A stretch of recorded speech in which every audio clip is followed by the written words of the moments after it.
cette édition de l'E3 nous a en partie déçus, la faute à des annonces timides et des démonstrations moyennement convaincantes, elle a aussi été l'occasion pour un éditeur en particulier de méchamment se démarquer.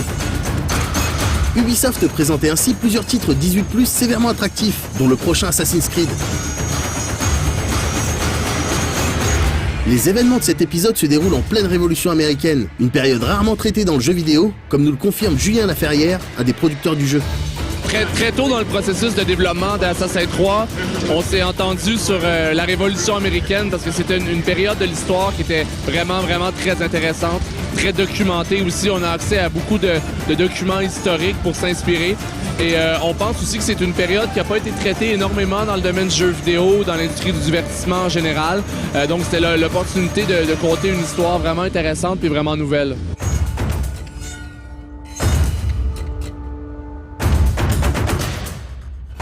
Depuis le début de la série, les équipes de développement ont systématiquement fait appel à des spécialistes pour obtenir une certaine authenticité par rapport aux époques traitées. Si ce désir de proposer un background fidèle et cohérent va complètement dans le sens de l'immersion, il nécessite tout de même un travail de recherche colossal, et cela semble encore une fois avoir été le cas pour ce nouvel assassin. Sur la franchise Assassin's Creed, on dit que l'histoire est notre terrain de jeu.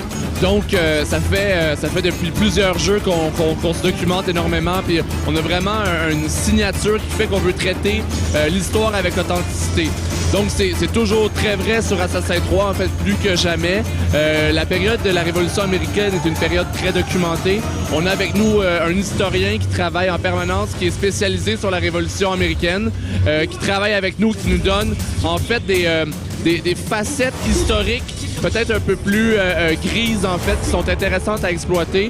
On veut vraiment conter l'histoire véritable, faire la différence avec le folklore, et travailler avec des personnes comme ça nous donne ce genre d'informations-là. Évidemment, on traite aussi des nations amérindiennes, donc on travaille avec des consultants spécialisés dans ce domaine-là qui nous permettent de traiter ce sujet-là avec respect et authenticité.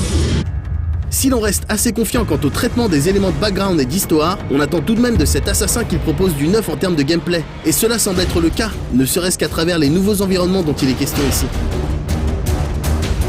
Assassin's 3, c'est aussi l'opportunité d'introduire des nouvelles opportunités de gameplay très intéressantes.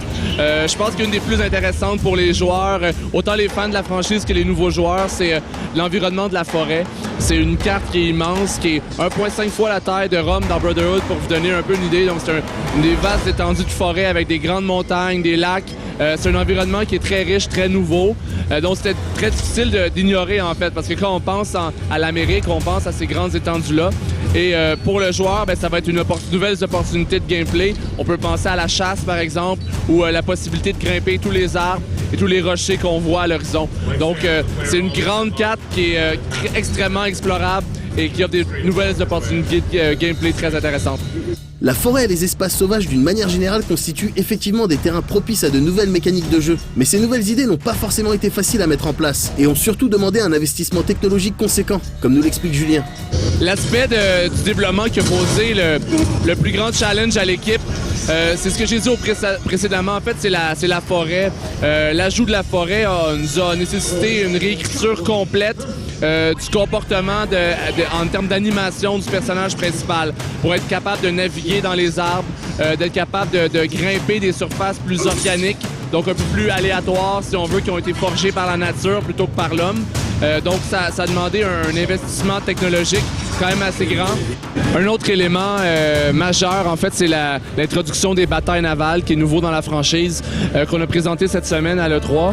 Et puis, ça demandait une simulation complète d'océan avec les vagues, les vents, la pluie, il y a la tempête également. Donc, une simulation complète navale où on joue, en fait, Connor comme capitaine d'un bateau à la 3e personne. Donc, on peut naviguer dans les eaux, tirer du canon, aborder d'autres navires. Donc ça a été un investissement majeur en termes de technologie. Et comme le jeu est en développement depuis 2 ans et demi, c'est le genre de choses qu'on peut se permettre. Ubisoft semble donc vouloir faire les choses bien, en évitant de se reposer sur des acquis qui avaient pourtant séduit des millions de joueurs. On retrouve tout de même quelques idées familières incluses dans le game system, comme un mode multijoueur ou encore le retour de la confrérie d'assassins. Un des exemples de son utilité était d'ailleurs montré en Behind Closed Doors. Connor, le personnage principal, faisait appel à ses compagnons qui, déguisés en militaires, l'aidaient à franchir un checkpoint, le faisant passer pour un prisonnier. Bref, inutile de préciser qu'on attend sévèrement cet épisode d'Assassin's Creed, dont on ne manquera pas de vous reparler d'ici sa sortie en octobre prochain.